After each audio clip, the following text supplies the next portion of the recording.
Welcome to special analysis. నేను రమ్మ మండవ. ఈరోజు అనాలిసిస్లో భాగంగా మనం తీసుకోబోతున్న టాపిక్ ఏంటంటే, ఈరోజు అనాలిసిస్కి నేను ఒక టైటిల్ పెట్టినాను. స్టైల్ మార్చున్ జగన్ అడిగిన వెంటనే అపాయింట్మెంట్స్ అని చెప్పేసి నేను టైటిల్ పెడతాం జరిగింది. ఆ అంశం గురించి ఇక్కడ మనం డిస్కస్ చేయబోతా ఉన్నాం. మనం చూసినట్లయితే జగన్మోహన్ రెడ్డి ఇటీవల కాలంలో నిజంగా స్టైల్ మార్చారా అంటే, తన యాటిట్యూడ్ తగ్గించుకున్నారా అంటే అవుననే చెప్పుకోవచ్చు. ఆ పార్టీలో అదేవిధంగా తాడేపల్లి కేంద్రంగా జరుగుతున్న కొన్ని పరిణామాలు దీన్ని నిజం చేస్తూ ఉన్నాయి. ఎందుకంటే జగన్మోహన్ రెడ్డి మొన్నటి ఎన్నికల్లో 11 సీట్లకు పరిమితమయ్యారు. అంటే అటు ప్రజలే తమకు ప్రతిపక్ష నేతగా కూడా జగన్మోహన్ రెడ్డి పనికిరారు అని ఆ మ్యాండేట్ ఇచ్చారు. 18 సీట్లు వచ్చుంటే ఆయనకి ప్రతిపక్ష హోదా వచ్చుండేది.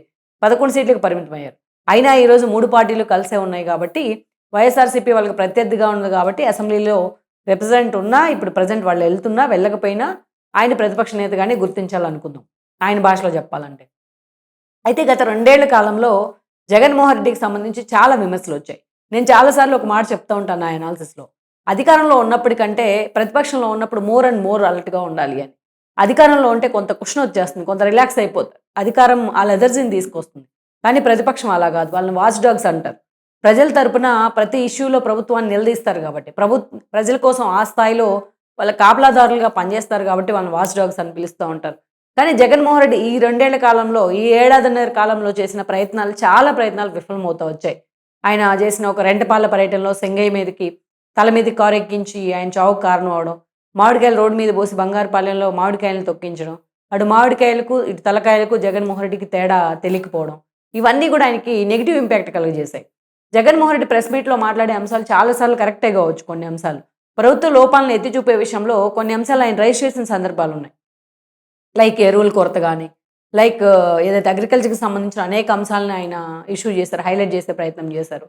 పీపీపీ మోడల్‌లో ఎంత చెప్తున్న ప్రభుత్వం వినకుండా ఆయన ముందుకు వెళ్ళిన పరిస్థితి అయితే ఉంది. కొన్ని మూర్ఖంగా ముందుకెళ్ళిన సందర్భాలు ఉన్నప్పటికీ కొన్ని అంశాలను హైలైట్ చేసిన. బట్ అవి అంత సీరియస్‌గా జనంలోకి తీసుకెళ్ళలేకపోయారనేది ఒక చర్చ. ఎందుకంటే ఈరోజు ప్రభుత్వ లోపాలని కీన్‌గా అబ్జర్వ్ చేయటం వేరు.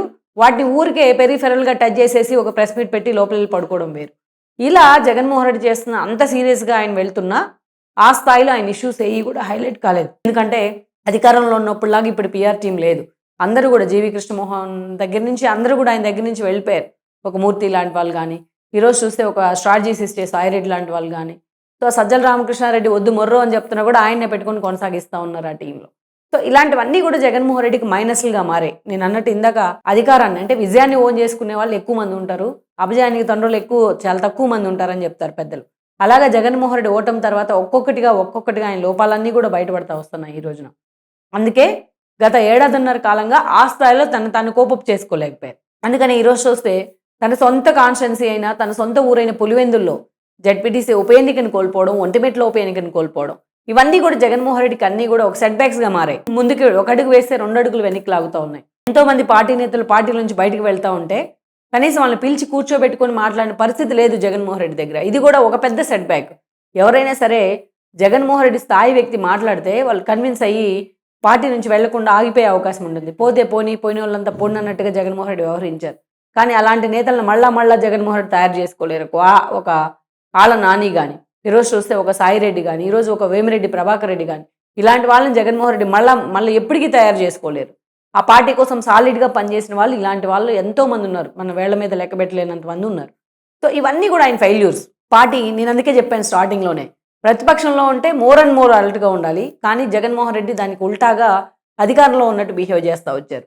ఏ భయాన్నైతే జనంలో కలిగించి తన ఓటమికి తానే కారణం అయ్యారో జగన్మోహన్ రెడ్డి, అదే భయాన్ని జగన్మోహన్ రెడ్డి క్యారీ ఫార్వర్డ్ చేశారు. రప్ప రప్ప డైలాగులు గానీ, మేమొస్తే గంగమ్మ జాతరలో తలను నరుకుతున్నట్టు నరికేస్తామనే ఒక భావజాలం గానీ, తన బర్త్‌డేలకి రక్తాభిషేకాలు చేయించుకోవడం గానీ, ఇవన్నీ కూడా జగన్మోహన్ రెడ్డి మారలేదు. ఎక్కడా కూడా ఆయన చేంజ్ చేసుకోలేదు అనే అంశాన్ని జనంలోకి తీసుకెళ్ళాయి ఈ ఏడాదిన్నర కాలంగా. అలాగని జగన్మోహన్ రెడ్డి చేసిన పోరాటాలు లేవా? ఆయన చేసిన ఫైట్ లేదా? అన్న కొన్ని అంశాల్లో అంటే నిజంగానే చేశారు కొన్ని అంశాల్లో. తన కోసం ఎవరైతే జైలుకి వెళ్లారో వాళ్ళని పరామర్శించడం, కొంతమంది కోసం సాలిడ్‌గా నిలబడతాం, ఇవన్నీ చేస్తా వచ్చారు. That's fine. బట్ ఇదే విషయంలో జగన్మోహన్ రెడ్డి మీద వీటన్నిటికంటే అతీతంగా ఒక విమర్శ ఏముందంటే, జగన్మోహన్ రెడ్డి అధికారంలో ఉన్నప్పుడు ఎలాగా ఉన్నాడో ఇప్పుడు కూడా అలాగే ఉన్నాడు అని ఆయన. ఎందుకంటే జగన్మోహన్ రెడ్డి అధికారంలో ఉన్నప్పుడు 150 మంది సలహాదారులు ఉండేవాళ్ళు. వాళ్ళందరినీ లీడ్ చేస్తా సజ్జల రామకృష్ణారెడ్డి ఉండేవాళ్ళు. ఎవరైనా సరే తమ కాన్స్టిట్యున్సీ సమస్యలు చెప్పుకోవడానికి ఎమ్మెల్యేలు వచ్చినా, మంత్రులు వచ్చినా వాళ్ళందరితో సజ్జల డీల్ చేసేవాళ్ళు. ఆయనకి అసలు రాజకీయం తెలీదు. ఆయన జర్నలిస్ట్ బ్యాక్గ్రౌండ్ నుంచి వచ్చారు. వచ్చిన తర్వాత అయినా రాజకీయాలు నేర్చుకునే ప్రయత్నం చేస్తారు. ఈయనకి అది కూడా లేదు, జీరో నాలెడ్జ్. వాళ్ళని ఏ స్థాయి వ్యక్తులు వచ్చినా ఆ సమస్య జగన్ దగ్గర చెప్దాం అనుకుంటే ఈయన అడ్డుపడేవాళ్ళు. వీళ్ళు ఒకటి చెప్పేవాళ్ళు, ఆయన ఇంకోటి చెప్పేవాడు జగన్ దగ్గర. అసలు గ్రౌండ్ రియాలిటీస్ ఏందనేది జగన్మోహన్ రెడ్డికి తెలియకుండా అడ్డుపడ్డ కోర్ టీమ్ ఎవరంటే సజ్జలాంటి టీమే. సో ఇలాంటి పరిస్థితుల్లో ఆ జగన్మోహన్ రెడ్డి అపాయింట్మెంట్ దొరకడమే దుర్లభం అన్న టాక్ ఉండేది అప్పట్లో ఆయన ముఖ్యమంత్రిగా ఉన్నప్పుడు.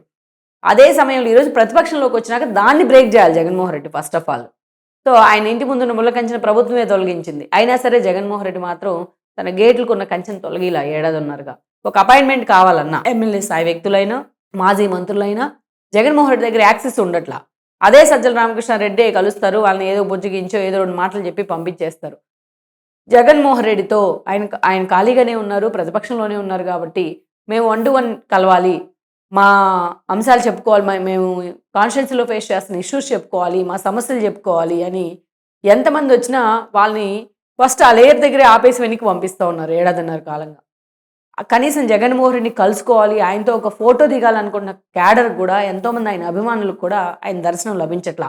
అందుకే ఏడాదిన్నర కాలంగా జగన్మోహన్ రెడ్డి దర్శనం కంటే తిరుమల వెంకన్న దర్శనం ఈజీ అన్న ప్రచారం కూడా జరుగుతోంది ఆ పార్టీలో. ఇది చాలా నెగిటివ్ ఇంపాక్ట్ క్రియేట్ చేస్తూ ఉంది. ఆయన సొంత మీడియాలోనే, ఆయన సొంత మీడియా ప్లాట్ఫామ్స్ మీదే ఈ అంశం మీద చాలా నెగిటివిటీ స్ప్రెడ్ అవుతూ ఉంది. జగన్మోహన్ రెడ్డి అదే కోటరీని లాక్కొని వస్తూ ఉన్నారు. ఇంకా వాళ్ళు జగన్మోహన్ రెడ్డిని కలిసి జగన్మోహన్ రెడ్డికి గ్రౌండ్ రియాలిటీస్ తెలియనివ్వట్లేదు అనేసి. సో అందుకే ఇటీవల కాలంలో జగన్మోహన్ రెడ్డి ఈ అంశాలకు సంబంధించి ఫీడ్బ్యాక్ తెప్పించుకుంటా ఉన్నారు. ఏ ఒక్క అవినాష్ రెడ్డి లాంటి వాళ్ళకి తప్ప జగన్మోహన్ రెడ్డి ఇష్టపడి ఎప్పుడో జిల్లాల నేతలతోని సమావేశాలు అవడం తప్ప ఆయన సొంతగా ఇండివిజువల్ మీటింగ్స్ అనేవి ఈ ఏడాదిన్నర కాలంగా లేవు. సో అందుకే ఇటీవల కాలంలో ధర్మాలు లాంటి వాళ్ళని తెచ్చి పార్టీ ఆఫీస్లో పెట్టుకోవాలి ఒక లైజనింగ్ కోసం అని అనుకుంటూ ఉన్నారు. బట్ అది యాక్షన్లోకి అయితే ఇంకా రాలేదు. అయితే ఇటీవల గత 1 monthగా జగన్మోహన్ రెడ్డి తన స్టైల్ మార్చేశారు. ఇక్కడ క్యాడర్ నుంచి వస్తున్న ఫీడ్బ్యాక్ కానీ కొంత ఆయన తెప్పించుకున్న ఫీడ్బ్యాక్తో ఈరోజు ఎవరు వచ్చినా, క్యాడర్ వచ్చినా, ద్వితీయ శ్రేణి నేతలు వచ్చినా, సీనియర్ నేతలు వచ్చినా వాళ్ళని 1 to 1 ఎంతో సేపు కూర్చోబెట్టుకొని మాట్లాడే ప్రయత్నం చేస్తున్నారు. వాళ్ళు కొంత భరోసా కల్పించే ప్రయత్నం అయితే జగన్మోహన్ రెడ్డి వైపు నుంచి జరుగుతూ ఉంది. ఇది ఎవరైనా గమనించారో లేదో వైఎస్ఆర్సీపీలో కూడా ఈ అంశం చాలా సీరియస్గా చర్చనీయాంశం అవుతుంది. జగన్మోహన్ రెడ్డి మారారు, క్యాడర్ విషయంలో ఆయన 1 to 1 కూర్చుంటున్నాడు, వాళ్ళ సమస్యలు ముందు సొల్యూషన్ ఇచ్చినా ఇవ్వకపోయినా వాళ్ళతో జగన్మోహన్ రెడ్డి కూర్చుంటే అదే వాళ్ళకి ఒక ధైర్యం, ఆ పార్టీని నిజంగా నమ్ముకున్న వాళ్ళకి. సో జగన్మోహన్ రెడ్డిలో మాత్రం ఈ విషయంలో మార్పు వచ్చింది అనేది ఆ పార్టీలో జరుగుతున్న చర్చ. ఈ ఒక్క విషయంలోనే మార్పు వస్తుందా, లేకపోతే ఆయన యాటిట్యూడ్లో, ఆయన నిర్ణయాల్లో కూడా మార్పు వచ్చే ప్రయత్నం జరుగుతుందా అన్నది మనం చూడాల్సి.